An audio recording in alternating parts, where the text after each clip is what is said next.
최근에 영화 한 편 보고 왔습니다. 해야 할 일. 이 영화는 주인공 강준일을 중심으로 펼쳐지는 오피스 영화인데요. 신진 감독의 데뷔작인지라 완성도 측면에서 의구심을 자아냈죠. 하지만 다행히도 감독 본인이 조선소 인사팀에서 4년 반 동안 근무했던 경험을 바탕으로 제작했다고 해 불신을 종식시켰습니다. 덕분에 작년 다양한 영화제에서 많은 상을 거머쥘 수 있었고요. 저 또한 나름 괜찮게 본 작품이라 오늘은 우리나라 구조조정 문제에 대해 이야기를 해볼까 합니다.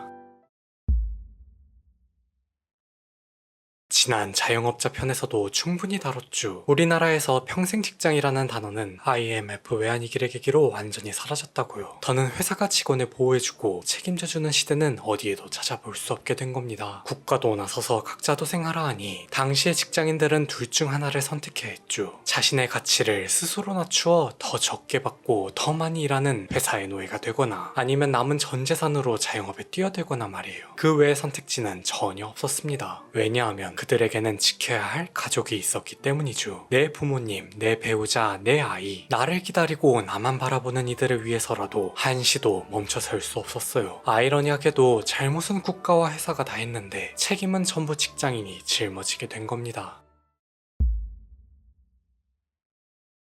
이들은 정말 열심히 일했죠. 그러나 일만 해서 문제가 되었어요. 너무 일에 몰두된 탓에 결국 변화한 세상에 적응하지 못했습니다. 그저 과거를 그대로 답습했죠. 본인의 부모님이 거의 유일한 생계수단인 논밭과 소까지 팔아가며 자식들을 위해 과감한 희생을 감내했듯 자신 또한 내 인생을 갈아넣어 내 자식이 잘 되기만을 바랐어요. 그때는 그게 정답인 줄로만 알았습니다. 그거 말고는 다른 길을 본 적이 없으니까요. 무엇보다 그 누구도 알려주려 하지도 않았죠. 하지만 결과는 어떻던가요? 가장의 월급만으로 살림을 지탱할 수 없게 되자 배우자까지 회사의 노예가 되길 자처합니다. 맞벌이 가구가 늘어남에 따라 아이들은 부모로부터 받아야 할 관심과 사랑을 미처 못 받고 자라게 되었죠. 이는 지난 이혼에 대한 현실편에서도 언급한 내용인데요. 어느 집단이 되었든 그곳에서 대화가 실종되면 오해가 생기기 마련입니다. 곧 가족 모두가 억울한 상황이 펼쳐졌죠. 부모는 부모 나름 자신의 위치에서 최선을 다했어요. 나처럼 살지 않기를, 나보다는 더 나은 삶을 살기를 바랄 뿐이었습니다. 그러나 소통의 방식이 잘못되었죠. 아이가 자랄 때는 평생 돈 얘기 꺼내지 않다가 애가 이제 대학 갈 때가 되니 좋은 대학, 좋은 직장 노래를 불러요. 자녀가 용기 내어 자신의 꿈에 대해 이야기를 꺼내도 그거에서 먹고 살 수는 있느냐라며 전부 돈으로 치환해서 생각합니다. 그놈의 돈.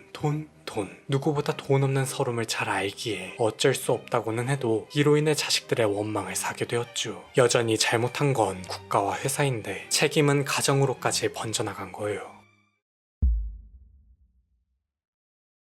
요즘 젊은 사람들은 이를 너무나도 잘 알고 있습니다. 어차피 좋은 대학, 좋은 직장 나와봐야 성공하는 건 극소수고 대부분은 우리 부모 세대보다 못한 삶을 살게 되리라는 걸 말이죠. 그러니 내 한 몸 건사하기도 힘들다는 의미로 3포, 5포, 7포를 넘어 M포 세대라는 신조어가 등장하게 된 거예요. 극단적으로는 자신의 미래까지 갉아먹는 욜로, 수저계급론, 니트족 등 자학적인 용어들이 탄생하기도 했습니다. 다행히 이는 얼마 지나지 않아 갓생, 오운완, 미라클 모닝 등 긍정적인 단어들로 대체되었죠. 이 부분이 우리가 눈여겨야 봐야 할 점이에요. 긍정이든 부정이든 이 모든 단어들의 주체는 바로 자기 자신이라는 점 말입니다. 그동안 우리 사회는 스스로의 존재 이유를 주변으로부터 확인받았죠. 가정에서는 누구 엄마, 아빠, 직장에서는 김대리, 이과장, 박부장 등 다들 사회생활을 시작한 순간부터 자기 자신이 지워지는 경험을 해봤을 거예요. 하지만 이제 세상이 달라졌습니다. 현재 내가 서 있는 위치가 영원히 나를 대변해주지 않을 거라는 이 불편한 진실이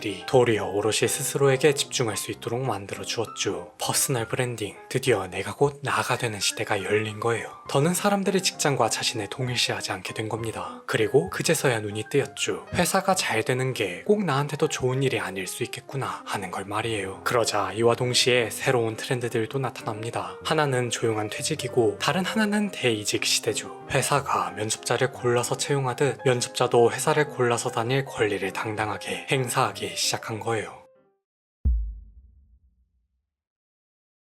이제는 회사가 자신의 가치를 스스로 검증하고 증명해야 하는 때가 온 겁니다. 그냥 채용 공고 띄워놓고 책상 하나 들여놓으면 알아서 구직자가 빈자리를 채워주는 세상은 종말했죠. 직원들에게 이 회사를 다니는 동안 어떤 기회들을 제공해 줄 수 있는지 명확히 제시해야 해요. 만약 그러지 못하겠다면 미련 없이 떠나보내 주어야 합니다. 그러나 이들은 아직도 옛날 모습 그대로죠. 왕년을 잊지 못해 요즘 것들은 노력이 부족하다, 조금만 눈 낮출 생각은 안 하고, 마냥 대기업 취업 안 된다고 불평만 한다, 힘든 일 할 생각은 안 하고 편한 일만 찾는다 등등 모든 책임을 젊은 세대 탓으로 돌릴 뿐이에요. MZ라는 단어 역시 마찬가지입니다. 당초 우리가 세대를 구분하는 이유는 서로 이해하기 위함이죠. 그런데 MZ는 의도적으로 사회 분열과 세대 갈등을 조장하고자 만들어낸 용어에 불과해요. 세상 어느 국가가 1980년대부터 2010년대 초반에 태어난 사람들을 뭉뚱그려 하나로 표현한답니까? 이들은 그저 2030을 계속해서 M4 세대라고 부르면 안 될 것 같으니 그럴듯한 새로운 용어를 하나 만들어냈을 뿐이죠. 그 결과 현재 우리나라는 구인난과 취업난이 동시에 존재하는 모순적인 상황을 마주하게 된 거고요. 우리 모두 솔직해집시다. 지금 이 영상을 시청하고 계시는 전국의 사장님들, 당신이 하고 있는 그 사업 앞으로 5년, 10년 뒤에도 똑같지 않으리라 장담하실 수 있나요? 그냥 본인 편하려고 기계처럼 일해줄 사람만 찾고 있는 건 아니신가요? 당신이 주려는 그 일, 본인의 자녀라면 평생 시키실 수 있으신가요? 안타깝게도 당신이 말하는 MZ들은 윗세대들과 달리 책임질 게 없어 순순히 따르지 않을 테죠.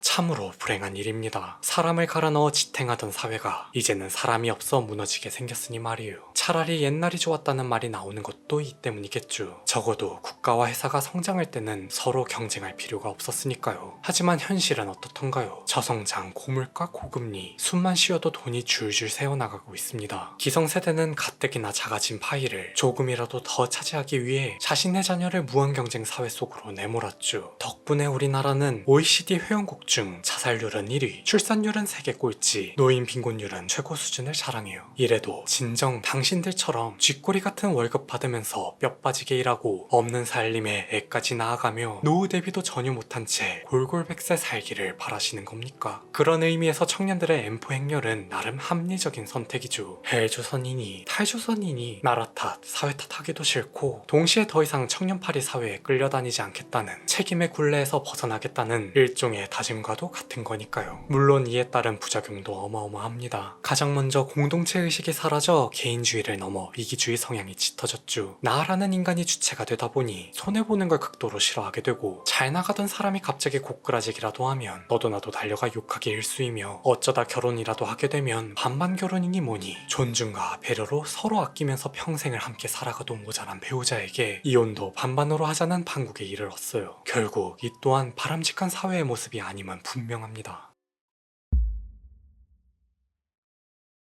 이번 결말도 각자 도생이죠. 이 정도면 채널 이름을 각자 도생으로 바꿔야 할 판입니다. 아무튼 저는 영화를 보는 내내 이런 생각이 들었어요. 과연 선배와 친구 중 누군가를 잘라내야 한다는 게 그렇게 중요한 일인가? 주인공이 인사팀의 일원으로서 경영진에 대신하여 살생부를 쥔 것처럼 보이나? 그거 생각만큼 대단한 일 아니죠. 마치 자신이 악역을 자처해 칼을 빼든 것처럼 군담하는, 그렇다고 살아남은 쪽으로부터 감사받을 일은 더더욱 아닙니다. 그런데도 영화 속에서는 노사가 서로 못 잡아먹어 아주 안달이에요. 정작 높으신 분들은 코빼기도 안 나타났는데 말이죠. 따라서 저의 총평은 이러합니다. 나는 저렇게 살지 말아야지. 영화가 감독 개인의 경험을 바탕으로 제작한 만큼 본인 스스로 그때의 나는 그럴 수밖에 없었다며 자기 위안적인 내용을 담았다는 느낌을 지울 수 없었어요. 그럼에도 단 한 가지 배울 점은 있었죠. 그건 바로 그는 성공했다는 겁니다. 끝내 자발적 노예에서 벗어나 어찌 보면 한때의 추억으로만 남게 될 일을 영화 감독으로의 새 출발로 이용한 거니까요. 적어도 그는 자신이 직접 구조조정을 경험하며 지금 시대를 살아가는 법을 체득했다고 볼 수 있죠. 오늘 제가 준비한 영상은 여기까지입니다. 분명 영상의 내용이 모든 상황을 대변하지는 못할 거예요. 누누이 말씀드리지만 감히 누군가를 가르치려 들거나 제 생각을 강요할 그럴 생각으로 만들지 않았고요. 그저 영화가 생각보다 큰 관심을 받지 못해 응원하는 마음을 담아 제작한 거라고 귀엽게 봐주셨으면 감사하겠습니다. 여러분의 구독과 좋아요 그리고 댓글은 다음 영상 제작에 큰 힘이 되오니 꼭 한번 눌러주시고 많은 의견도 남겨주세요. 그럼 다음에는 더 다양한 주제로 찾아뵙도록 하겠습니다.